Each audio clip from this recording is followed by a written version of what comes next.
अल्लाह ने थोड़ा सा हिला दिया ना, हाय हाय हाय हाय, तो ये वो होता मामला कि घंटों आदमी के होश सलामत। क्या हुआ भाई साहब? इज़ा ज़ुल्ज़िलतिल अर्दु ज़िलज़ालहा व अख़रजतिल अर्दु अस्क़ालहा व क़ालल इंसानु मा लहा। क्या हुआ? लोग बोल नहीं पाते हैं, कितनों के पिजामे खराब हो जाते हैं बेटों के। जलजला आ जाए ना, यो सारे खड़े हैं। कुछ दोस्तों ने, हमारे बच्चों ने, जो शागिर्द हमारे पढ़ा रहे हैं नमाज पढ़ रहे, आज बड़ा मजा आ गया। खैरियत तो बेटा? क्या? अरे हजरत पूरी मस्जिद भर गई नमाजियों से। क्या हुआ? क्या उस वक्त जलजला आ गया था? हमने कहा अल्लाह रोजाना भेज दे थोड़ी देर के लिए, कम से कम ये मरदूद घर से निकल के बाहर तो आएगा। या अल्लाह थोड़ी देर के रोज भेज दिया कर। सारे भर गए। अल्लाह कितना डरपोक इंसान है। लॉकडाउन में हजरत सिर्फ 5 आदमी की परमिशन थी नमाज पढ़ने की, तो मुक्तदी जंग करने इमाम, तुम्हारे बाप की मस्जिद है, हम नमाज नहीं पढ़ेंगे। लॉकडाउन खत्म हुआ तो अब गधे के सर पे सिंह जैसी उनकी ज़ियारतें होती। कहाँ गए बेटे? लड़ने आए थे, उनका पता ही नहीं कहाँ गए। अरे वाह रे भाई वाह, क्या बात है तुम्हारी। जन्नत तो बहुत सुनी आपने, अल्लाह ने जहन्नम भी पैदा किया है। 2 बात इसकी भी सुन लीजिए। एक दिन जिब्रील आए हुजूर की बारगाह में, तो बहुत तेज आवाज आई, धमाका हुआ। आका ने पूछा जिब्रील ये धमाके की आवाज कैसी है? उन्होंने अर्ज किया रसूलल्लाह 70 साल पहले जहन्नम की मुडेर से एक पत्थर जहन्नम में ढकेला गया था, 70 साल में उसकी तह में पहुंचा है, ये धमाका उसी का है। इतना गहरा जहन्नम है। जहन्नमी जो होगा, जहन्नमी उसका जो एक दांत होगा, एक ओहद पहाड़ के बराबर होगा।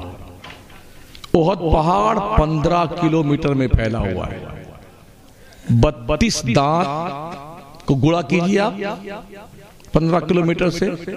मेरा मैथ थोड़ा कमजोर है। 15 किलोमीटर से गुणा कीजिए 32 दांत को, कितना किलोमीटर बनेगा? अरे सब लोग मैथ में कमजोर हो गए यार। कितना? फेल, बिल्कुल फेल। ये राइट। 480 किलोमीटर में ये दांत की बत्तीसी बैठेगी। तो जिसमें ये दांत की बत्तीसी लगाई जाएगी 480 किलोमीटर की, तो थोबड़ा कितना बड़ा? ये होंठ लटक करके नाफ के नीचे आ जाएगा। ये चमड़ा है ना, चमड़ा ये 70 गज मोटा कर दिया जाएगा। ये 70 गज जब ये जल करके राख हो जाएगा ना, अल्लाह फरमाता है कुल्लमा नदिजत जुलूदहुम बद्दलनाहुम जुलूदन गैरहा लियज़ूक़ुल अज़ाब। जब ये 70 गज वाला मोटा चमड़ा जल करके राख हो जाएगा, तो अल्लाह फरमाता मैं फिर नया चमड़ा दे दूंगा ताकि इसको अजाब का मजा चखाया जाए। ये शोल्डर है, शोल्डर ये जहन्नमी का शोल्डर कितना चौड़ा होगा? यहां से घोड़े पे बैठकर सवारी करने वाला दौड़ाए घोड़ा मैक्सिमम तो 2 महीने में यहां से दौड़ा कर घोड़ा यहां पहुंचेगा। वो ये शोल्डर इतना चौड़ा होगा और जहन्नम में डाला जाएगा। पीप, खून, पेशाब, ज़क़ूम जो जहन्नम के फल हैं, एक बार खा लेगा ना वो, तो अतड़ियां बह जाएंगी पाखाने के रास्ते से।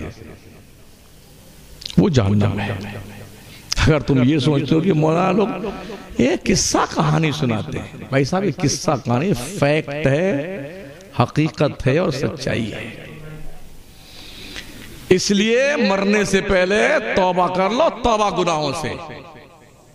किसी का दिल दुखाया है तो उससे माफी मांग लो। किसी का माल हड़प कर खाया है ना, तो उसका माल वापस कर दो या माफी मांग लो। हमारे यहाँ एक रिवाज है, किसी के खेत में गुदरी उदरी फली हुई ना, ये जा रहे हैं इतना उखाड़ लिया, खाया जाते। तेरे बाप का खेत है, गन्ना तोड़ लिया, चने का वो झाड़ उखाड़ लिया, मटर तोड़ के खाया जा रहा।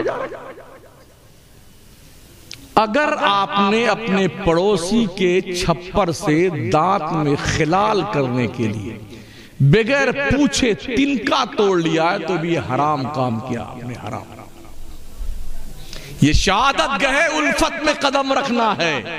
लोग आसान समझते हैं मुसलमान होना।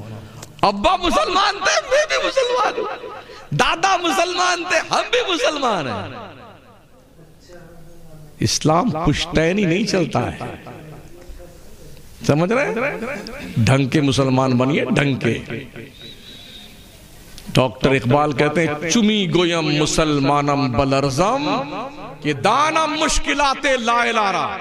जब मैं कहता हूं कि मैं मुसलमान हूं तो मेरा रोंगटा कांप उठता है। मुझे पता है मुसलमान बनने के बाद एक मुसलमान की जिम्मेदारी क्या बनती है। हमने तो यही सोचा, मुसलमान से कहते हैं रोज मुर्गा खाए, मछली खाए, कबाब खाए, टिक्का खाए, चिकन चिल्ली खाए, क्रिस्पी खाए, बर्रा खाए, मटन बर्रा खाए, उसको मुसलमान कहते हैं। शादी ब्याह में देखिए तो पागलों की एक लंबी लिस्ट है। इतना पैसा खर्च करते हैं बेटे शादी ब्याह में मुसलमान। आज की तारीख में पता ही नहीं चलता कि मुसलमान की शादी है किसी काफिर की शादी है।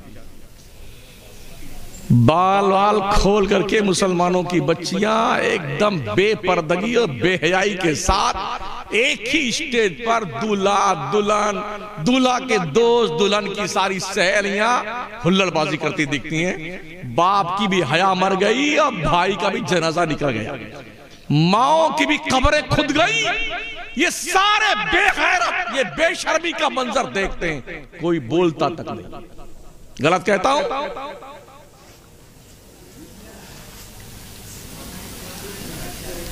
8 से 9 लाख मुस्लिम बच्चियां अब तक भाग के गैरों से शादियां कर चुकी हैं।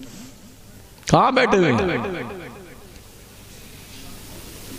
प्री प्लानिंग के तहत मुस्लिम कौम की बच्चियों को हाईजेक किया जाता है, उन्हें प्यार का झांसा दिया जाता है। 6 महीना साल भर के बाद उस औरत को दोस्तों के साथ रात गुजारने पर मजबूर किया जाता है। वो अगर उसका बहिष्कार करती है तो उसकी लाश को 4-5 टुकड़ों में काट करके नाली में, गटर में, नदी के किनारे, तालाब किनारे और झाड़ी में फेंक दिया जाता है या कोठों पे बेच दिया जाता है। आए दिन का ये रिकॉर्ड अखबारात में आता है।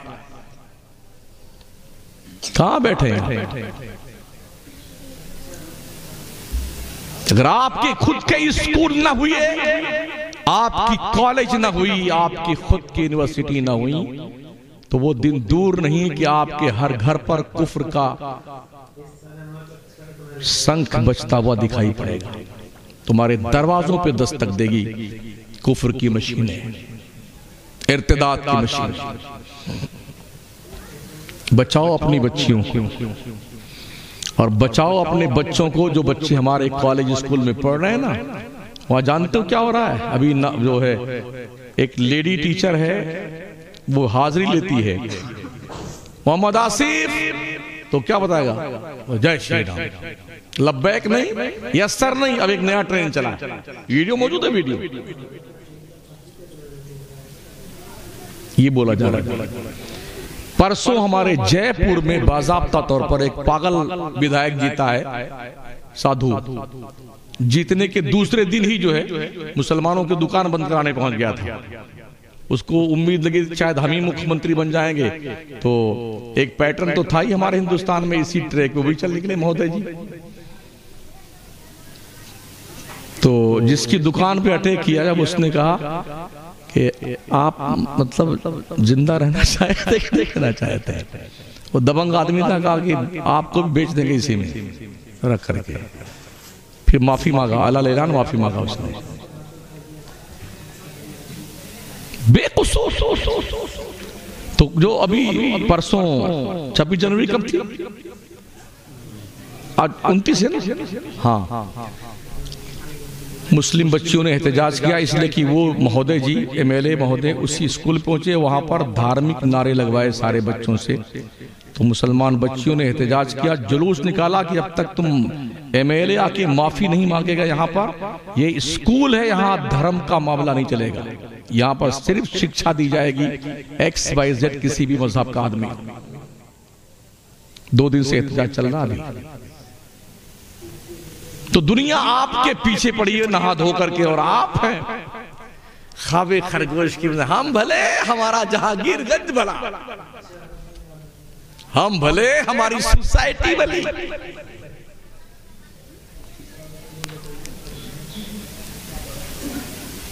ये पंचायत लगती है कि हाँ, ग्राम सभा।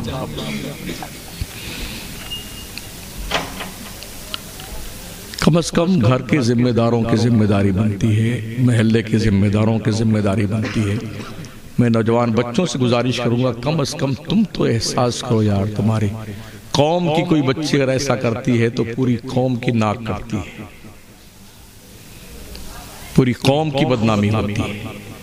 तो अपने पैसे ज्यादा बर्बाद मत कीजिए। अगर आप महीने में 300 दिन गोश्त खाते हैं ना, तो महीने में 1 दिन गोश्त खाइए। महाराणा के सादात का फरमान है ना, आधी रोटी खाइए, बच्चों को पढ़ाइए। क्या फर्क पड़ने वाला यार? अगर दुनिया सब्जी रोटी खा के जिंदा रह सकती है तो हम भी रह सकते हैं यार। पढ़ाओ ना बच्चों को अपने। नए नए शौक जो हमारे हैं ना, कि आज तीतर, कल बटेर, परसों मछली, फलाना, ये टिक्का, वो कबाब, बंद कर दो ये बकवास। और ये देखो कि तुम तुम्हारी नस्लों को क्या दे रहे हो। जो बच्चे बैठे ना, ये कल आने वाले कल में आपका भविष्य और मुस्तकबिल है। अगर आपने इन पर सही ढंग से मेहनत न की तो ये कौम के बच्चे आपकी नाक यहीं से कटवाएंगे, कहीं मुंह दिखाने काबिल नहीं बचोगे। इसलिए अपने बच्चों पे रहम करो, अपनी नस्लों पे रहम करो, अपने घर में माहौल अच्छा बनाओ। चलते चलते अभी बहुत सारे हमारे मुसलमान अपने अपने घर में चड्डी पहन के घूमते, नेकर पहन के घूमते बेटे। ये घुटना खोलना हराम है, हराम। अपनी बहन बेटियों के सामने बैठते हैं, नेकर पहने बैठे रहते हैं। अब एक नई चली ना वो नेकर पहनने की तरकीब, लोग नेकर पहन के घूमना फख्र समझते हैं। और पैंटें भी अजब अजब चली हैं, ऐसी फटी हुई बेटों की, बाल भी डिजाइन अलग है साहब। एयरपोर्ट बनाया बेटों ने, रनवे, यहां हेलीकॉप्टर उतरेगा, यहां आके रुकेगा। और ये बीच का बाल जैसे सुअर का बाल नहीं था, खड़ा खड़ा ऐसे। हमने अपने बचपन में देखा था, जब कोई चोर पकड़ा जाता था तो पुलिस वाले उसका पकड़ करके बाल आड़ा तेला काट देते, ताकि पूरे गांव में लोग जान ले ये कमीना चुट्टा है, चुट्टा है। और अब पैसा देके ये चुट्टे बन गए। थोड़ा यूं काट देना, थोड़ा यूं काट देना। इस दाढ़ी में यूं सड़क बनाते बेटे, यूं। कुछ बदतमीजों को देखा, ये नीचे वाले होंठ में बुंदा पहने हुए, यहाँ कुछ कान में पहने हुए हैं, बाल बड़े बड़े रखाए हैं। ये तो बिल्कुल एकदम चिकना चट है, ये है रबड़ बांध रखा है। पीछे से आप देखें ना तो लगेगा कि कोई आपा जा रही, हाँ डाउटफुल। और थोड़ा आगे नहीं, आप हैं, अच्छा। इतनी फटी हुई पैंटें हजरत, इतनी फटी हुई, यहां फटी, यहां फटी, यहां फटी, कहां फटी अल्लाह जाने है। इतनी छोटी छोटी पैंटें, कभी कभी आपके आगे कहीं नमाज पढ़ने दिखाई पड़ जाए ना, और ये रुकू सज्जे में जाए तो दुबई तक दिखाई पड़ता है। बेशरम कमीना, अपनी भी नमाज खराब करता, पीछे वालों को नमाज खराब करता है। इस हादसे से 2-4 हुए हैं, आप नहीं हुए हैं? हाँ हाँ, हम प्रैक्टिकल बात कर रहे हैं भाई साहब आपसे। ऐसी फटी फटी पैंट में पूरी रात काय को पहना है, मती पहन। अच्छा एयरपोर्ट पे जब पहुंच जाओ तो लगता है एयरपोर्ट पे पहुंचने तो समझते हैं कि हम परियों की दुनिया में आ गए। इतनी छोटी छोटी चड्डियां, छोटी छोटी ब्लाउज, खुले खुले बाल, और ऐसे फिरेंगी, बाप भी साथ में, माँ भी साथ में, भाई भी साथ में, और इस तरह पूरे एयरपोर्ट दंडनाती फिर रही लड़की। क्या हुआ है भाई? ना हिंदू हिंदू रह गया, ना मुसलमान मुसलमान रह गया। वेस्टर्न कल्चर ने हमारी तहजीब पे ऐसा शबखून मारा है कि सबका जनाजा निकल के रह गया। और कुछ हम बता नहीं सकते जो देखते हैं। बहुत सारे लोग अपनी गुड़िया को दिल्ली पढ़ाते हैं कि हमारी लाडली बेटी दिल्ली पढ़ रही है, किसी की हैदराबाद पढ़ रही है। जानते हो, एक कमरा शेयरिंग बेस पे होता है, 2 लड़का 1 लड़की, 3 लड़का 1 लड़की, 1 लड़का 1 लड़की, क्योंकि अकेले एक कमरा लेना तो बहुत मुश्किल काम है इस महंगाई के दौर में। तो शेयरिंग बेस पे सब कमरे ले जाते हैं। क्या ख्याल है आपका, जहां पर 2 अजनबी लड़के हों और 1 अजनबिया लड़की हो, 3 लड़के हों 1 लड़की हो, दूसरे मोबाइल की दादी अम्मा के अंदर एक फिंगर प्रिंट के नीचे जहन्नम के आग का शोले जवाला भड़का हुआ, और फिर तन्हाई में मेरे मुस्तफा फरमाते हैं जहां एक अजनबिया औरत और अजनबी मर्द अकेले होते, तीसरा वहां शैतान होता है। क्या ख्याल है आपका? ट्रेनों में हमने देखा है स्कूल के बच्चे और बच्चियां भ्रमण पर निकलते हैं, टीचर और टीचरनियां भी साथ में होती हैं। यकीन मानिए कि आंखों देखी बात कर रहा हूं, लड़के उन लड़कियों के, किसी की कोई टॉपर खींच रहा होता है, किसी को गाल नोच रहा होता है, कोई कुछ कर रहा होता है। ये हुल्लड़बाजी, ये हुड़दंग ट्रेनों के बोगियों में होता है, और आगे क्या होता है उससे अल्लाह ही जाने। आंखों देखी बात मैं कर रहा हूं। अब बात समझते, मेरी गुड़िया पंजगनी की पढ़ रही है, इसलिए मैं कह रहा हूं महोदय जी, अपने स्कूल खोलिए, अपने पैसे इकट्ठा करके अपनी कॉलेज बनाइए, जहां पर दीन के दायरे में रह करके आपके बच्चे और बच्चियां स्कूल की तालीम हासिल करें। समझ रहे हैं? बस यही गुजारिशात थी आपसे। पूरे 12 बज गए हैं, मुझे तकरीर करते हुए 2 घंटा हो गया।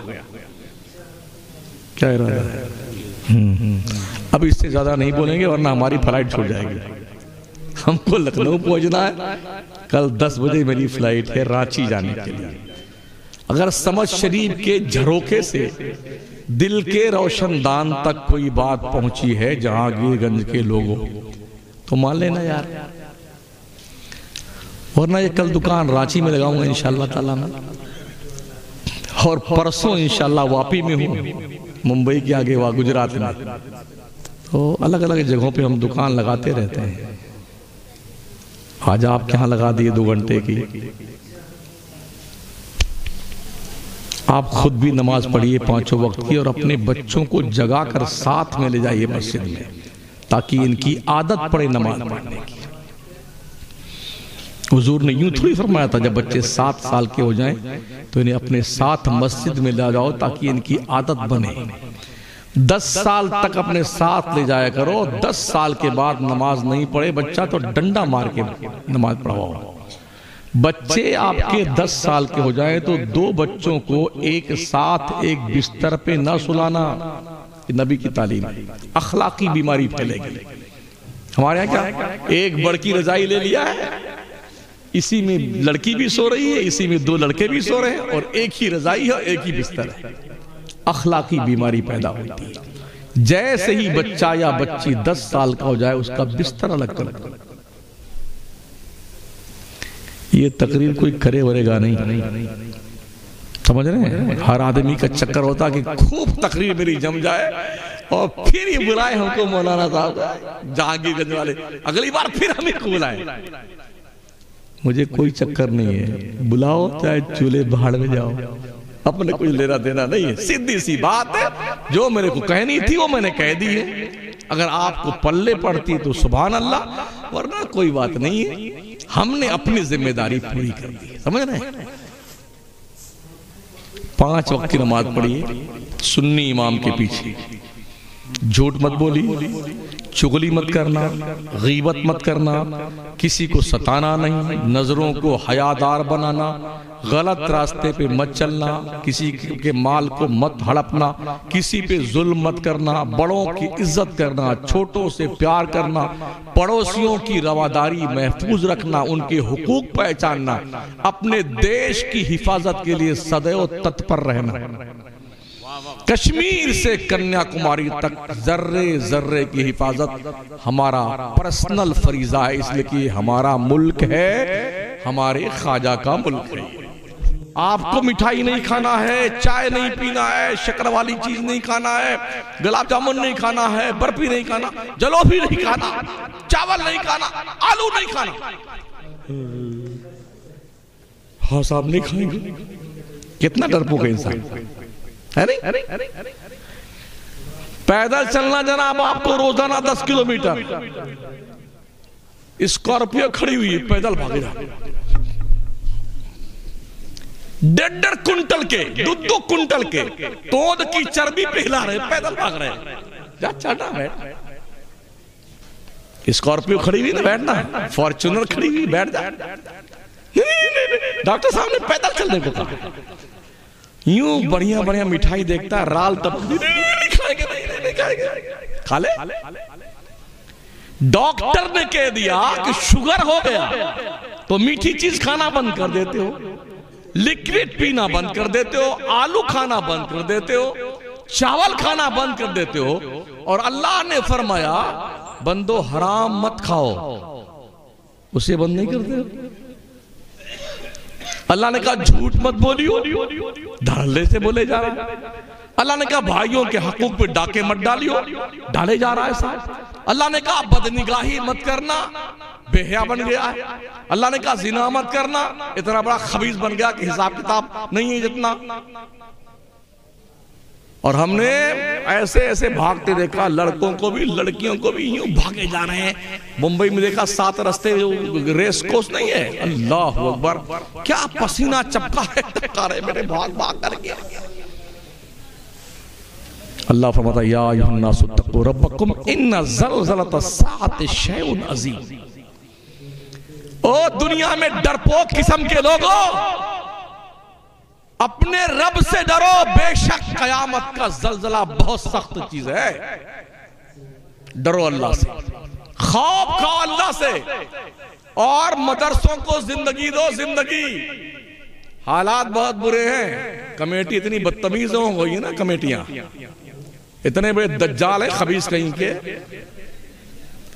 मदरसे का सत्यानाश कर रखा। पूरे मुल्क की बात कर रहा हूं मैं। ऐसे लड़ते हैं आपस में, मुकदमा चलेगा, सिंगल ऑपरेशन होगा, फिर डबल सिंगल ऑपरेशन होगा साहब। हमारा भाई रहेगा इसमें, हमारा दामाद रहेगा, हमारा बेटा इसमें रहेगा, टीचर फटीचर। ओ ये हालत हमारे। अरे 25-25 लाख, 30-30 लाख, 35-35 लाख रिश्वत खाने वाले हराम खोरो, तुम्हारी तोंद है कि खाजा की देग है, भरने का नाम नहीं लेती, बेगैरत। और मौलवी पढ़ाता 1-1 लाख रुपए तनख्वाह पाता, मर्दूद 1 घंटे नहीं पाता इल्ला माशाअल्लाह। जब 5,000 रुपया पाता था तनख्वाह ना, बड़ी शान से पढ़ाता था। और अब पान खाए बेटा उगलदार बना हुआ है। उसकी कोशिश होती है ये 1 लाख ऐसे ही से बच जाए, इसके अलावा भी आवक होती रहे। मोटरसाइकिल बाहर खड़ी रहती है, अभी घंटी खत्म होने में 15 मिनट बाकी, एक लड़के को भेजा जरा गाड़ी साफ कर दे, तो ये 15 मिनट जो उसकी पढ़ाई का सत्या, तेरे बाप का गुलाम है वो। माँ बाप ने बच्चे को भेजा पढ़ने के लिए, तेरी मोटरसाइकिल साफ करने भेजा क्या? अब आधी घंटी बाकी पढ़ाने को, और मरदूद भेज देता उसको वहां पर। इसीलिए मौलवियों का भी हाजमा खराब होता मेरी तकरीर से। नहीं, उसको मत बुलाओ तकरीर के लिए, वो तो सबकी खटिया खड़ी कर देता है। हमको भी कुछ अल्हम्दुलिल्लाह अल्लाह का बड़ा शुक्र है, हमको डर किसी के बाप से नहीं लगता है। हम अल्लाह से डरते हैं, बाकी हम किसी से नहीं डरते। कहीं कहीं नजराना मिलता, कहीं कहीं नहीं मिलता है। अब अगर हम कमेटी की खराब तकरीर करें तो नजराना देगी कमेटी? नहीं दे चूल्हे बाढ़ में जाए, किराया रख के जेब में लाते हैं इंशाअल्लाह। कहना तो कहना है, सीधी सी बात है। ओ हरामखोर कमेटी के लोगों, मरने के बाद अल्लाह को हिसाब क्या दोगे तुम? कौम के बच्चों की तालीम का सत्यानाश करने वाले दज्जालो, क्या हिसाब दोगे अल्लाह? और पैसा दे करके ऐसे ऐसे जाहिल लोग आलिया में सिलेक्शन हो गया हजरत, फौकानिया में, आलिया में फर्स्ट ग्रेड सेकंड ग्रेड, जिन गधों को इबारत पढ़ना नहीं आता। क्यों? वो सेक्रेटरी का रिश्तेदार था, सदर साहब का जवानी लगता था। ऐसे भी हमने देखे मदरसे, अंधा बाटे शीरीनी का घराना खाए। लड़का भी उसी में पढ़ा रहा है, लड़के की बीवी पढ़ा रही है, दूसरा लड़का पढ़ा रहा है, उसकी बीवी पढ़ा रही है, उसका भाई पढ़ा रहा है। 8 लोग घर के ही मदरसे में पढ़ा रहे हैं। किसी की 1 लाख तनख्वाह है, किसी की 80,000 तनख्वाह है, किसी की 90,000 तनख्वाह है। इसी उत्तर प्रदेश की बात कर रहा हूं मैं। कुछ ऐसे भी फर्जी लोग मिले, मदरसा है ये नहीं और तनख्वाह खाए जा रहे। दाढ़ी नहीं, दाढ़ा है, इतना बड़ा बड़ा हिलाए घूम रहा बेटा। हाजी साहब, नमाजी साहब, काजी साहब, पाजी की औलाद, खबीस कहीं का। दाढ़ी की बेइज्जती, कुर्ते पजामे की बेइज्जती, मुसलमान की बेइज्जती, इस्लाम की बेइज्जती, हरामखोरी की बुनियाद। महाराज जन साइड में गया मैं तकरीर करने के लिए, कम से कम 25 मदरसे हैं जिनका वजूद ही नहीं, और 15-16 आदमियों का सिलेक्शन होता है गवर्नमेंट की तरफ से। 16 आदमी तनख्वाह खा रहे हैं। ये रास्ता कौन बताता है? गवर्नमेंट के आदमी बताते हैं। आधा तुम खा लेना, आधा हमको दे देना, दोनों पार्टनरशिप में काम चलाते रहे 15 साल से। 2 साल पहले एक लेडी का मामला उजागर हुआ था अपने इसी उत्तर प्रदेश का। 3 या 4 जगह उसका सिलेक्शन हो चुका था और तीनों चारों से तनख्वाह खा रही हो। यानी हमारे देश का महकमा इतना गूंगा, बहरा, अंधा है, उसे यही पता नहीं कि एक ही लड़की है, डॉक्यूमेंट सारे उसके एक ही हैं, और चर्चे जगह तनख्वाह उठा रही है। यहां भी टीचर, वहां भी टीचर, वहां फटीचर, वहां फटीचर, तनख्वाह खाई जा रही है। तो अंधों के शहर में शीशा बेचने वाले भी आया करते हैं। चलिए जमाले जहां आ रहा और देख सकते हैं, तो कम से कम शीशा है, इसमें अपने रुखे ज़ेबा को देखा जाता है। चलो कोई बात नहीं, हम शीशे को नहीं देख सकते, शीशा हमको तो देख रहा है।